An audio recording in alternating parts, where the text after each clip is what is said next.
que hacen los operadores jurídicos ya desde la investigación es que no se laven con la finalidad de poder obtener toda la carga probatoria necesaria.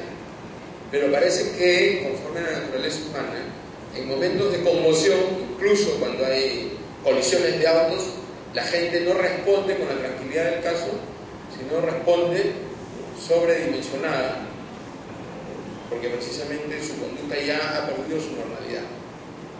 Pues bien, con esta pregunta, que no pudo ser explicada y nunca sería explicada razonablemente, él fundamentó la responsabilidad penal, entre otras cosas, en la creencia de que era la responsable de este hecho a título de oro, que es la misma sentencia que posteriormente fue desestimada por el Tribunal Constitucional. Claro, a favor del juez habría que decir que era un juez especializado en temas de derecho civil y no de derecho penal. Pero hoy día, en la actualidad, las formas de imputación están vinculadas solamente a los hechos, no a las conductas posteriores y tampoco a las conductas anteriores que no tengan ninguna vinculación, porque esas por sí mismos no tienen que denotar necesariamente una carga negativa para los sujetos. Y les doy un ejemplo. Alguien que asesor un caso de mi red ve una oferta y compra una propiedad, y efectivamente compra su propiedad legalmente, hace su minuta, la inscribe, después le hacen una oferta para comprarle esta propiedad a un precio bastante generoso, se la compran y un año y medio después lo procesan por delito de lavado de activos, porque verifican que la persona que en ese momento le compró el bien estaba en un problema de lavado de activos. O sea, había obtenido los dineros a través del tráfico de drogas, había un proceso. Y entonces, ¿hasta dónde tienen que alcanzar las reglas de la imputación en este caso? Por ejemplo, podríamos sustentar de que efectivamente este señor no era un empresario que se dedicaba a actividades inmobiliarias, sino que por primera vez compró un inmueble y luego lo vendió generosamente, a un precio generoso. ¿Eso podría ser aceptado en este nuevo modelo? ¿O ese nuevo modelo tendría simplemente que verificar de que efectivamente este señor era parte de, o que en todo caso cuando vendió sabía que estaba obteniendo beneficios generosos porque se trataba de un mecanismo de lavado de dinero? Entonces el problema de la precisión de la conducta que va a ser objeto de la imputación penal se convierte en un dato esencial, porque si no fuera así, cualquiera de nosotros, por una actividad además de carácter regular, quedaría totalmente inmerso en estos hechos de carácter punitivo. Y hay que mirarlo con bastante detenimiento, porque las consecuencias para una persona son realmente gravosas, porque no solamente es un tema de la pérdida de su libertad, pierden todo su patrimonio. Y ustedes saben que parte de la esencialidad de la existencia de las personas está vinculada a su patrimonio. O sea, el patrimonio se ha vuelto, y además lo dice también la Constitución, también están todas las leyes penales que lo protegen, se vuelve un elemento que sirve para generarle la mayor cantidad de opciones a los ciudadanos. Entonces sí es importante ir a estos mecanismos de precisión, que no es un prurito de buscar una excelencia académica, sino es un tema que se versa sobre todo con aspectos de la seguridad jurídica. Y por eso que la seguridad jurídica viene de la mano, reabriendo todo el viejo esquema de que las imputaciones no van como un membrete, sino que las imputaciones tienen que ir determinadas por los diferentes aspectos que ya aparecen en cada tipo legal. Cada tipo legal tiene sus aspectos. Por ejemplo, ahora va a ocurrir un proceso sobre el caso del Estadio Nacional. Y lo primero que se tiene que determinar, si queremos sustentar la tesis de que se trata de un asesinato, es verificar cuál de esos elementos efectivamente responde a la conducta realizada. Porque el asesinato no es lo mismo que el homicidio. Tiene una serie de elementos que le dan una mayor connotación, una mayor gravedad. Si no podemos nosotros asir ninguno de estos elementos y luego trasladárselos a la conducta del sujeto como un hecho suyo, tenemos que retroceder y en esos casos tendríamos que volver a los tipos básicos. Sí, pero ciertamente la gente se va a horrorizar, van a decir que quieren beneficiar, el padre tiene mucho dinero, la justicia no funciona bien, etcétera, etcétera. Pero no es así. Porque el discurso de los juristas no tiene nada que ver con los discursos de las personas que no están vinculadas a los temas del derecho. Porque ellos ven el mundo de una manera distinta. Ellos lo ven mentalmente y metodológicamente como mecanismos de resultados. Entonces, cuando uno ve todo desde el punto de vista de las consecuencias, se pasa de largo los procesos anteriores, que no son procesos fácticos, sino son procesos normativizados. Por ejemplo, cuando nosotros hacemos una imputación, partimos de la idea de que el sujeto en ese momento era libre. Y como han dicho algunas veces, antes se decía bastante, de que podía actuar de otro modo. Pero eso tiene que ver sobre todo con la teoría de la respuesta. Pero bueno, ciertamente podríamos decir que el sujeto podría haber actuado de conformidad a reglas elementales de convivencia. Y las reglas elementales de convivencia dicen que no puedes ejercer una tal violencia, ¿no?, que cree un riesgo de forma innecesaria o que aumente un riesgo de forma innecesaria. Y entonces tanto la creación de riesgos como los aumentos de riesgos pasan a ser su responsabilidad porque están en la mente del sujeto. Con lo cual el argumento que no tenía la voluntad, porque ni siquiera lo conocía, etcétera, etcétera, no tiene ninguna validez. Y entonces, de esa manera, nosotros tenemos varias posibilidades.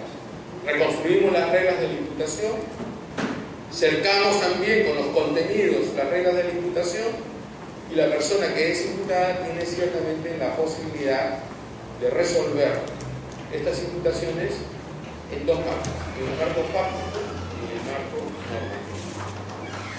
Entonces, cualquier resolución final de esta naturaleza no solamente va a tener validez, sino va a tener sobre todo legitimidad. Porque de esa manera el derecho penal logra diferenciar hechos que no tienen trascendencia con hechos que efectivamente tienen un fuerte componente de antijuricidad. Y eso es importante. Por supuesto, eso viene de la mano necesariamente con datos probatorios que pueden ser razonablemente valorados. ¿Eso qué quiere decir? Eso quiere decir que los datos probatorios tienen que estar vinculados a esas conductas y no a otras.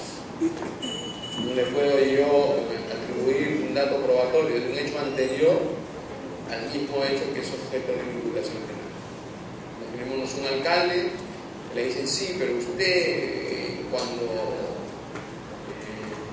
entregó la leche, le entregaron dinero a la mano y lo están procesando por otro tipo de delito.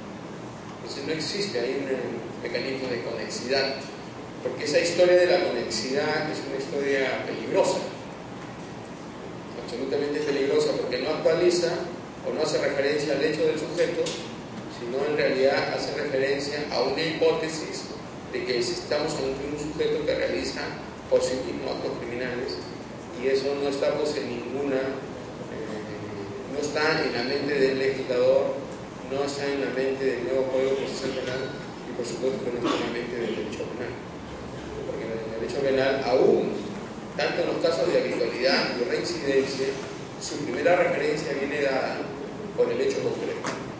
Que después le diga que sí, que siempre lo hace, eso va a servir para agravar la pena. O que es un residente, también. Pero siempre el derecho penal está vinculado a una conducta de forma específica. Entonces yo creo que ese es el sentido y hacia donde debe girar todo el derecho penal, sobre todo el derecho penal que viene de la mano con este nuevo código que tenemos aquí, el decreto legislativo 957 del sentido, sí, el derecho penal se ve obligado también a satisfacer las demandas, ¿no?, de conocimiento y de precisión conceptual. ¿Qué significa esto? Que todos los que trabajan en el derecho penal tienen que darse cuenta de que las viejas escalas o los viejos criterios que le daban contenido a los delitos tienen que ser nuevamente revisados para ver la validez de esos procesos, ¿no?, o de esas descripciones de carácter punitivo. Dicho de otro modo, tenemos que comenzar a revisar progresivamente todos nuestros tipos legales con la finalidad de crear los mecanismos adecuados de imputación y así intentar evitar hasta donde se pueda lagunas de impunidad, porque el derecho penal no ha llegado con la fortaleza que se requiere. Entonces ese es el sentido, con lo cual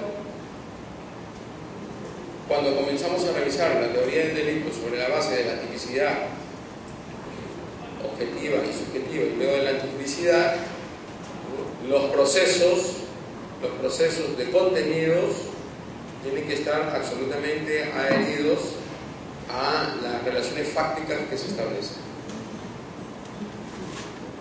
No es lo mismo el delito culposo que el delito doloso, y no es lo mismo un caso fortuito con resultados lesivos, porque no podemos atribuir figuras dolosas ni tampoco figuras culposas.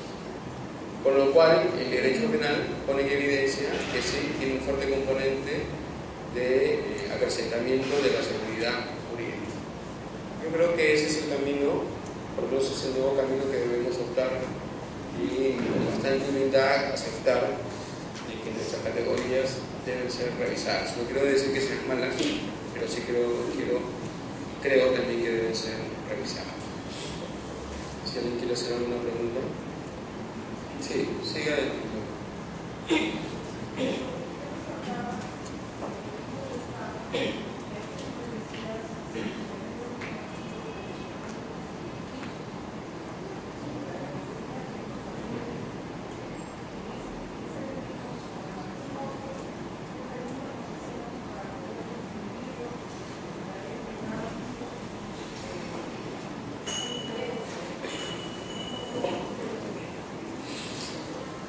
Bien, voy a utilizar un poco, primero le agradezco,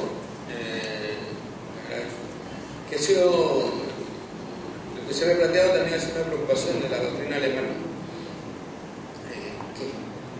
¿Qué se entiende por engaño? Entonces, el concepto del engaño ha cambiado. El engaño ahora ya no es un término solamente coloquial, denota un tipo de conducta con fuertes componentes. Se entiende en la actualidad el engaño, ¿no?, como la pérdida de la realidad. O sea, el estafador lo que logra, porque además es un delito que va a la psiquis, porque es un delito que no genera violencia, y muchas veces la víctima le da las gracias al agresor, al estafador, le dice gracias. ¿Por qué? Porque el estafador crea una estructura en la cual le vende una realidad que no existe. Pero aparte que le vende una realidad que no existe, le vende una realidad que él no puede superar. Porque si la puede superar, no hay engaño.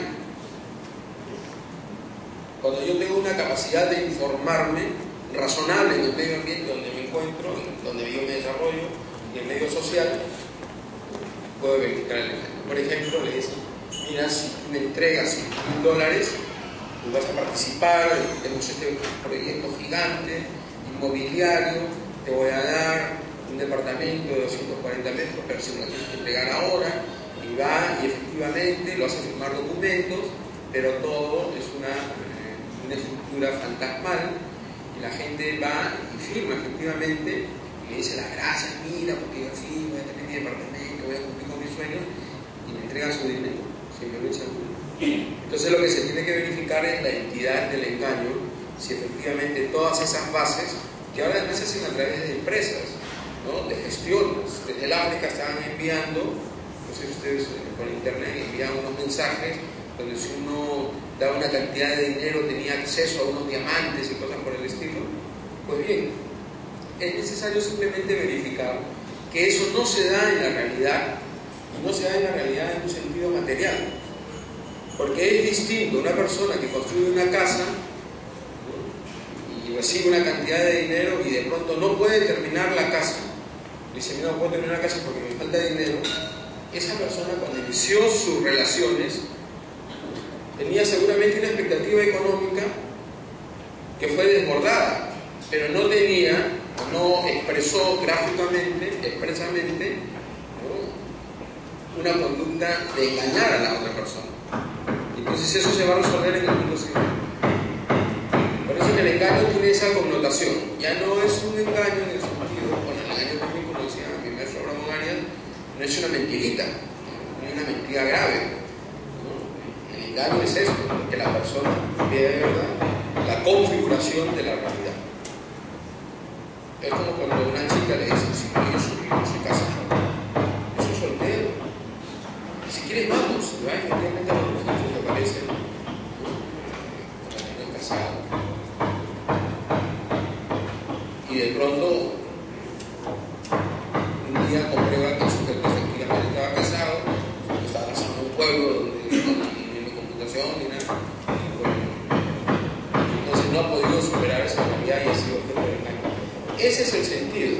Y luego, ¿qué es lo que pasa? Cuando se han construido los tipos legales,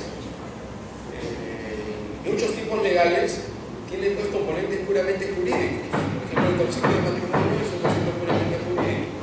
El concepto de ajenidad es un concepto puramente jurídico. O existen otro tipo de elementos en diversos tipos legales que tienen una connotación puramente normativa, o que ya aparece un dato normativizado. Por ejemplo, cuando la ley hace referencia a un médico, en los casos de abortos, ¿a quién se está refiriendo?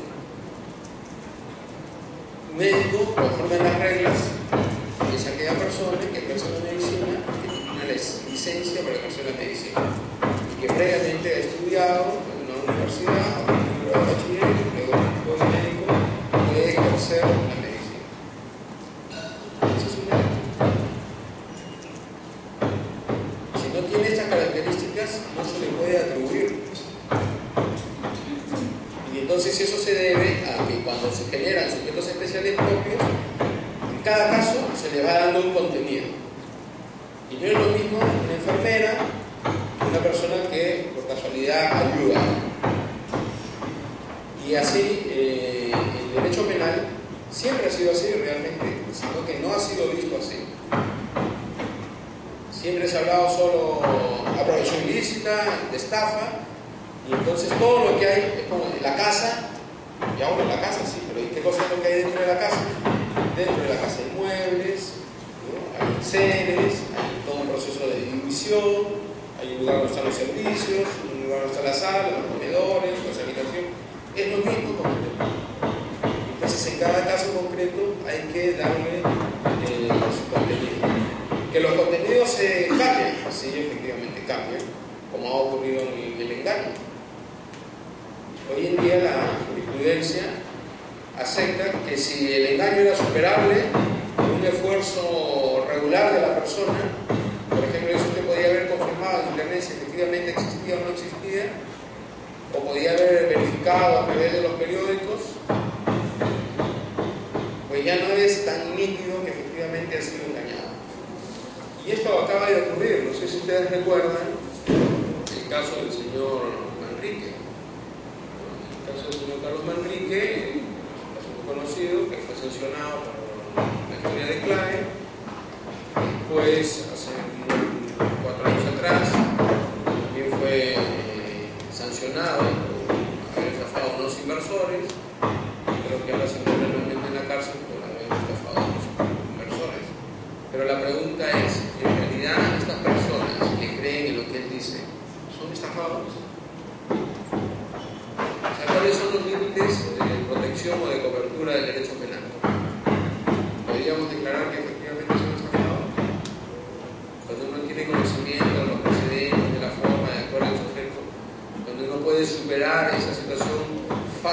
concreta, o el derecho penal tiene que acoger hasta la última petición. Bueno, la tendencia en la actualidad es que el derecho penal no tiene que proteger a los descuidados, sino a las personas que se manejan dentro de cánones normales. Y a los descuidados pues tendrán que asumir su propio costo, no son un objeto de Estado. Todo aquello que es comprobable, empíricamente comprobable, no puede ser objeto de Estado. Y entonces así también se reducen las intervenciones. Y esto ocurrió hace un tiempo atrás, un caso bastante conocido, de una señora ya mayor que vino, una persona que trabajaba en la bolsa y le ofreció grandes dividendos. Entonces la señora efectivamente le entregó pues sus bienes, empezó a la bolsa y después de un tiempo perdió todos sus bienes y lo denunció por estafa.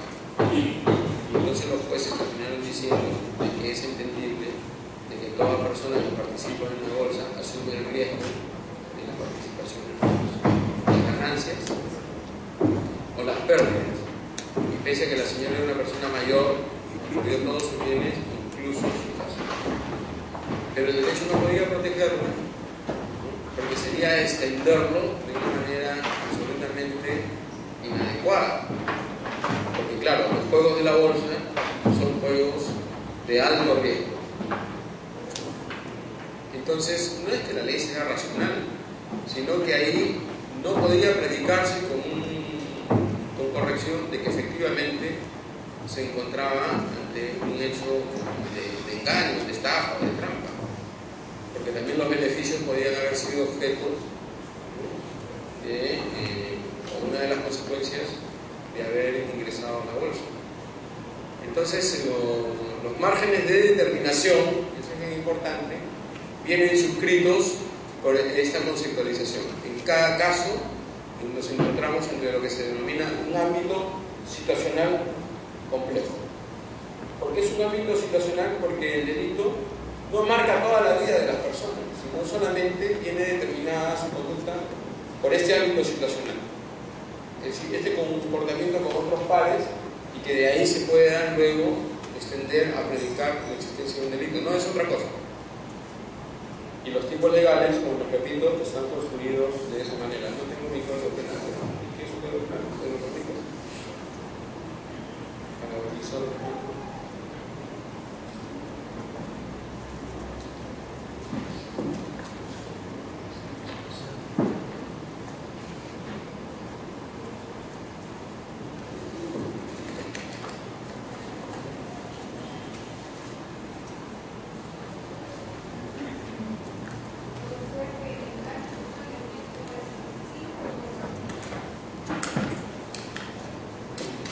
Es descriptivo, ¿no? Pero ya no es solamente descriptivo.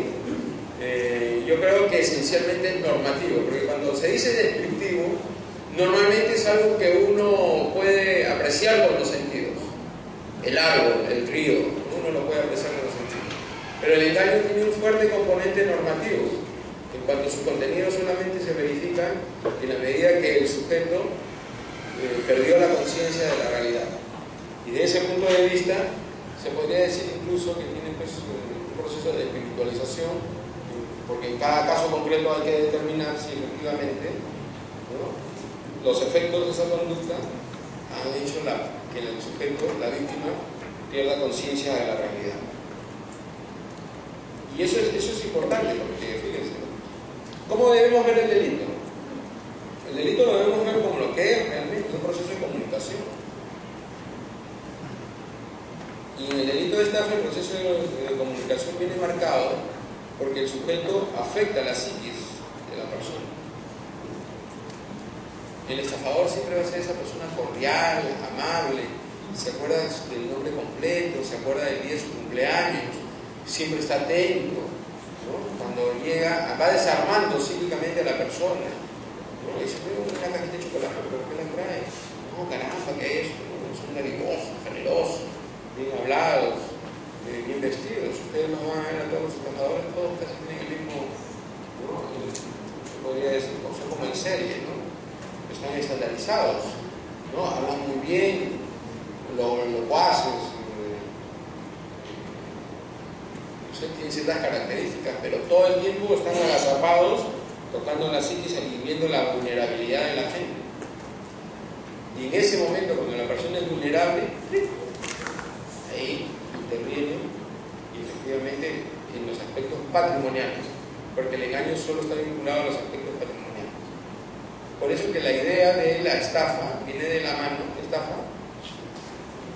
mano, de un elemento subjetivo del injusto, que es el ánimo de lucro, de forma tal que al sujeto se le imputa que su conducta está vinculada a obtener beneficios económicos injustos, beneficios económicos a los cuales no tiene derecho. Ahora, si nosotros utilizamos la palabra engaño, eso voy a utilizar, ¿la podemos aprender con la mano? No, la tenemos que conceptualizar. ¿Y cómo la podemos conceptualizar? Simplemente verificando cómo se dieron los procesos de comunicación entre las personas.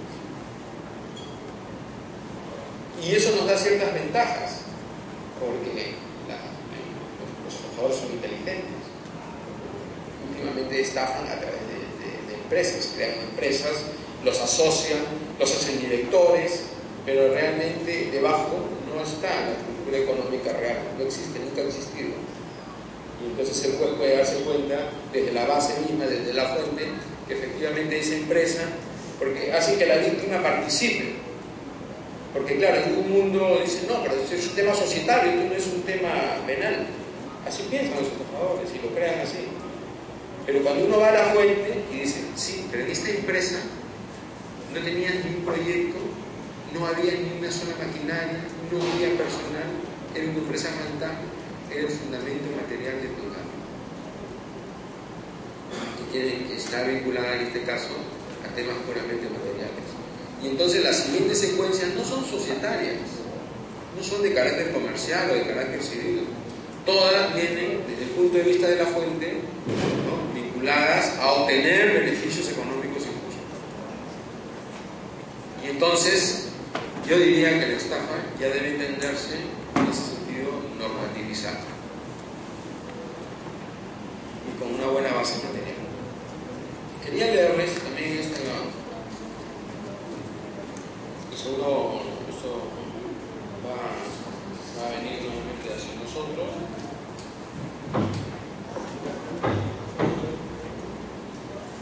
El artículo 108, que es el homicidio calificado, todos sabemos que es el asesinato. Yo les pediría que ustedes imaginen un caso del estadio.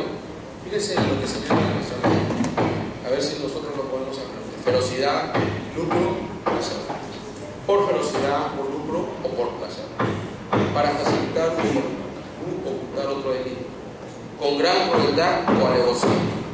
Por fuego, explosión, veneno o por cualquier otro medio capaz de poner en peligro la vida o la salud de otras personas.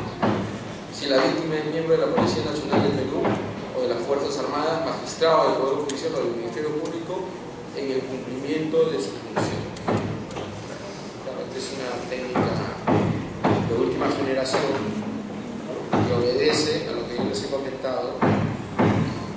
Generalmente aquí las personas no responden favorablemente a la actuación de los magistrados. Y hay casos gravosos, y existió casos gravosos de agresiones, también no solamente son homicidios, constituyen asesinatos. Si yo les pregunto así, de una manera hipotética, por cierto, que tienen la función de jueces, si quisiéramos calificar la conducta de lo que ocurrió en el estadio militar, o sea, el universitario de Cortes, ¿en qué elementos del artículo 108 lo podríamos configurar? ¿Cómo? Gran crueldad, ferocidad. a la ferocidad.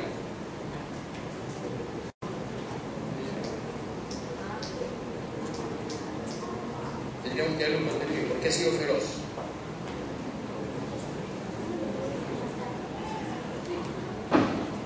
Entonces tendríamos que revisar cuál es la naturaleza del asesinato. ¿Por qué el asesinato está distinguido del homicidio? Porque el sujeto manifiesta un mayor desprecio a la vida de las personas. Y la ferocidad es eso, precisamente. Una persona que comienza y apuñala a su víctima una y otra vez, hasta causarle estragos, que se desangre y que muera totalmente de una forma dolorosa. ¿Se dan cuenta de lo complejo que es? ¿Por qué? Porque el término ferocidad es cierto que describe, pero luego pasa a una segunda etapa que es de llenarle de contenido en el caso concreto. Y el caso concreto está determinado siempre por cierto tipo de circunstancias.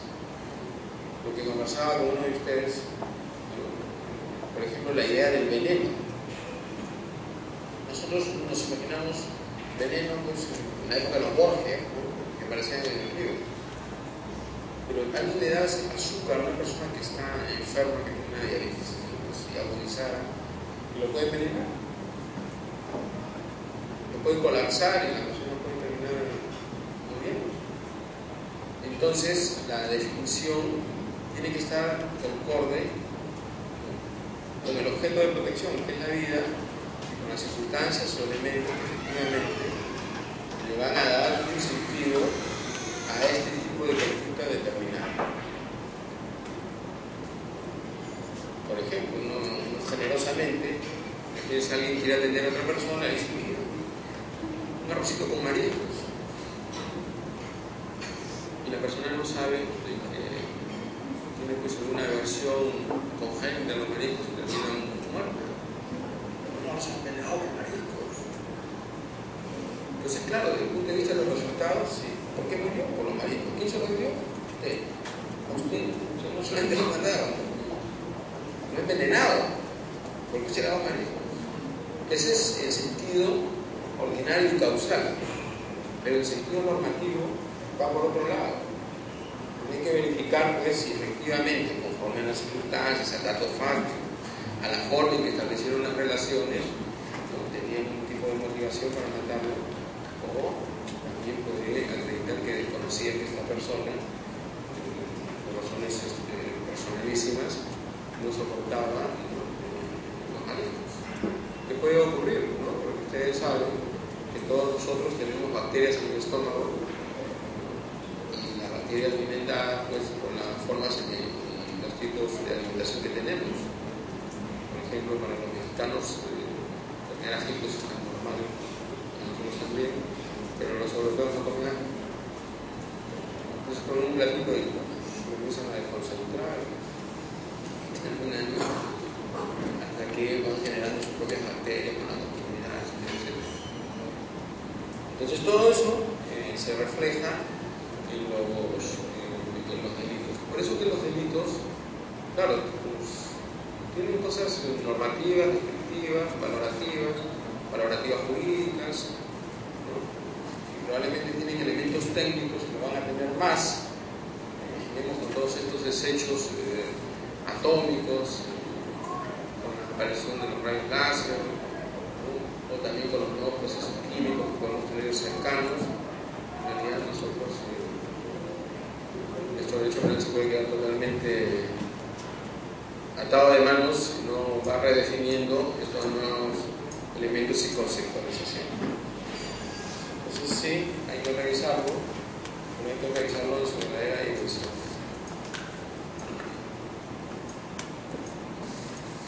¿Una otra pregunta? Sí, doctor, dígame. Doctor, ¿cuál es el criterio que emplea para decir que el engaño es normativo y no es? El mismo que he estado señalando, ¿no? Si lo tomáramos simplemente como una descripción, ¿no? He sido engañado puede significar una interpretación absolutamente subjetiva por parte de la víctima, que no ha cubierto sus expectativas. Pero visto desde el punto de vista del derecho, para que podamos darle un contenido normativizado que pueda tener efectos jurídicos, tendríamos que verificar si efectivamente a través de la conducta del sujeto se le bloqueó la realidad y no la pudo superar. Yo creo que ese sería más o menos un camino plausible para poder entender lo que es un engaño desde el punto de vista del derecho penal. Ahora, también puede existir un engaño en el sentido coloquial, sí, claro. Venga, no vino a la fiesta, en el sentido coloquial, pero no es el contenido del derecho penal, porque el derecho penal, al momento que hace una imputación, tiene que haber un contenido definido. Y ese es el sentido, por lo menos es uno de los sentidos. Cuando me refiero que es uno de los sentidos, me refiero que estamos hablando del engaño en el sentido antijurídico. El engaño que le resulta lesivo a los intereses patrimoniales del sujeto. Porque los engaños que no tienen connotación patrimonial no tienen relevancia para el derecho penal. Imagínense que alguien es engañado y finalmente resulta económicamente beneficiado. Un sujeto encuentra una joya y de pronto verifica que tiene muy poco oro y de pronto dice, bueno, la voy a vender y la vende, ¿no? Y claro, dice, he ganado, me he engañado porque eso no era de oro, sin saber que lo que tenía en manos era una antigüedad, que su valor no era por el metal, sino era esencialmente por su antigüedad, es decir, su valor histórico. Entonces el sujeto no puede decir que ha sido engañado por el tema del oro. Entonces el componente que va a definir un engaño de otro para el derecho penal, solo para el derecho penal, estaría básicamente en relación a determinar si hubo un beneficio económico en la vida. Si no, el beneficio no puede aludir de que fue engañado, no lo podría hacer porque el derecho penal no defiende otra cosa que no tenga vinculaciones con el patrimonio. Es que el delito de seducción, sí, pues es un engaño sentimental. Era mucho más agudo en el Código Penal de 1924, pero el delito de seducción en los últimos tiempos se ha venido abajo. Pero se ha venido abajo con la realidad social. ¿Qué es lo que pasa? Para comprender el delito de seducción tendríamos un poco que revisar qué es lo que ocurría en nuestra sociedad. Hace 50 años atrás, más, las metas de las mujeres eran el matrimonio, y por estas razones religiosas tenían que llegar a la iglesia vestidas de blanco, y el tema de la virginidad era un tema pues absolutamente sacralizado, ¿no? Que llegaba a límites o a percepciones increíbles, ¿no? Porque casi pues estaba tocado, ¿no? Por esta aura de religiosidad, la idea de la Virgen María, se trasladaban y eso solamente se podría culminar a través del matrimonio. Y eso ha causado mucha infelicidad, por cierto, en nuestra sociedad y muchas desgracias. El convento de Santa Catalina estaba precisamente para esas personas que no podían, que no se casaron oportunamente con la persona que querían o lo que fuera. Pero ¿qué es lo que ha ocurrido? Que la vida social es mucho más rica en este sentido, porque ha transcurrido el tiempo y la aspiración de las mujeres en nuestra sociedad ya no, el matrimonio no es un valor superior y único o el más relevante.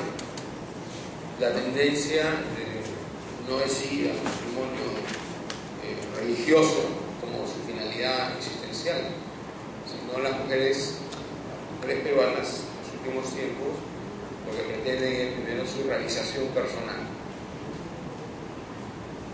Y el matrimonio ya no pasa a ser el punto más alto, sino su realización personal y también se ha sufrido un proceso, ¿cómo podríamos decir? Un proceso donde las valoraciones vinculadas a la virginidad como valor absoluto han decaído. Porque también el machismo ha decaído y los hombres ven las relaciones con las mujeres no en ese viejo sentido clásico, donde algunas veces devolvían a las esposas. Se casaban bien y las devolvían, le devuelvo a su hija. Y no decían nada, absolutamente nada. No decían nada. Entonces, esto ya se ha ido perdiendo, estamos en un tipo de sociedad totalmente diferenciada. No es, el centro de la vida de las personas no es este punto, está sobre todo vinculado a las relaciones que puedan tener igualitariamente tanto el hombre como la mujer. Entonces, ya hay muy pocos casos, me imagino yo, de seducción afectiva como era antes, porque antes pues era el ofrecimiento del matrimonio, etcétera, etcétera. Pero también era machista el código, porque hablaba de la mujer honesta. Y entonces, cuando había juicios, yo recuerdo que Ramón nos contaba, y se presentaban, no, pero que esta estaba emborrachándose con mis amigos hasta las 12 de la noche. Entonces no es una persona honesta. Y denigraban a la mujer. Eso ya no funciona. Y está bien que sea así, que no funcione. Yo creo que la paridad, sobre todo en la conceptualización, la paridad viene de la mano de dos aspectos: la conciencia de las mujeres de su igualdad, la conciencia de los hombres de que no existe ninguna superioridad y que el trato tiene que ser absolutamente horizontal. Y bueno, a partir de eso también el derecho debe cambiar. Lo único que sí siempre advierto es que en las comisiones codificadoras todavía no hay penalistas mujeres. Y eso es grave, porque la percepción que tienen las mujeres va a ayudar también a mejorar los tipos legales, porque los hombres siempre miran por su lado. Entonces hay que intentar neutralizar eso de una forma absolutamente razonable. Ya no pasa, ¿no? La última vez que pasó, que yo recuerde, bueno, hace muchos años, pasó en un tribunal español que eximieron de pena a un sujeto que efectivamente pues, encontró a su cónyuge como otro hombre y lo mató. Entonces, ya no podían resolver como un eximio que había perdido el control y que quedaba exento de pena. Algo así como nosotros tenemos en el artículo 20. Se lo leo.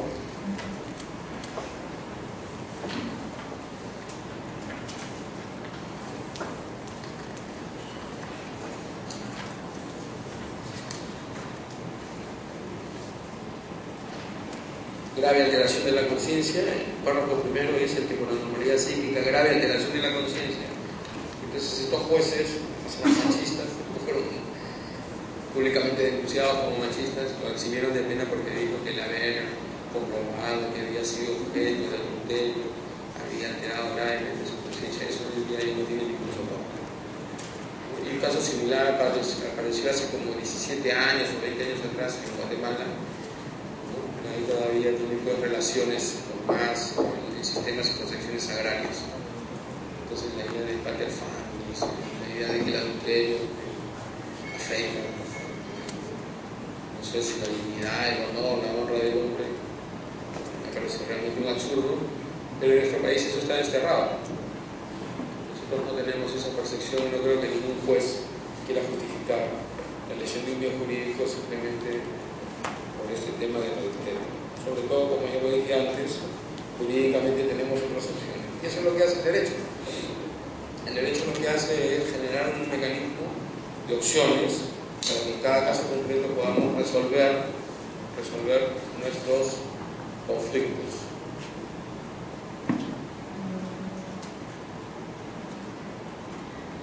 Bien, si tienen alguna otra pregunta, si las hacemos que tenga que ver con estos temas, educación, con las categorías jurídicas.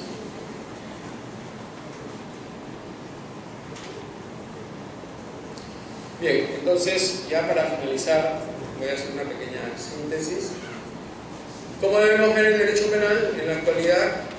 Bueno, debemos verlo desde un punto de vista de que las relaciones entre las personas están todas normativizadas, de que los contenidos también están normativizados, que la ventaja de la existencia de las normas es que permite un proceso de objetivización.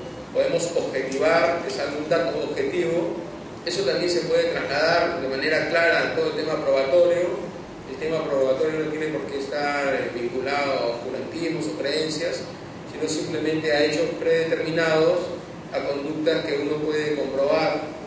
Sobre la base de eso se va a afianzar las garantías jurídicas y luego la seguridad jurídica, la certeza en el derecho y su proceso de legitimación desde el punto de vista del derecho penal.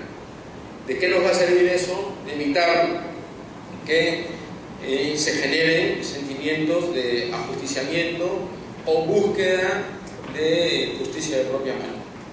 En la medida de que nuestro derecho, además yo sí creo que nuestro derecho penal es muy bueno, ¿no? Pueda aplicarse en esos términos de manera clara, precisa, ¿no? Distinguiendo una cosa de otra, ¿no? Reabriendo los contenidos para no quedarnos en datos históricos, vamos a tener un camino desde el punto de vista de la institucionalidad jurídica absolutamente diáfano, que es tan importante para el desarrollo de nuestro país. Y si este derecho penal, como viene siendo hasta ahora, salvo pequeños casos, muy pequeños realmente, viene de la mano de esta conceptualización que ha hecho la Constitución del Estado, en erigirlo como un modelo cognitivo, donde la punta de lanza viene dada por la visión de la dignidad de la persona, que para el derecho penal se traduce en todo el tema de la culpabilidad como principio. Pues yo creo que con esas características vamos a seguir adelante. Por lo demás, les agradezco su atención. Muchas gracias.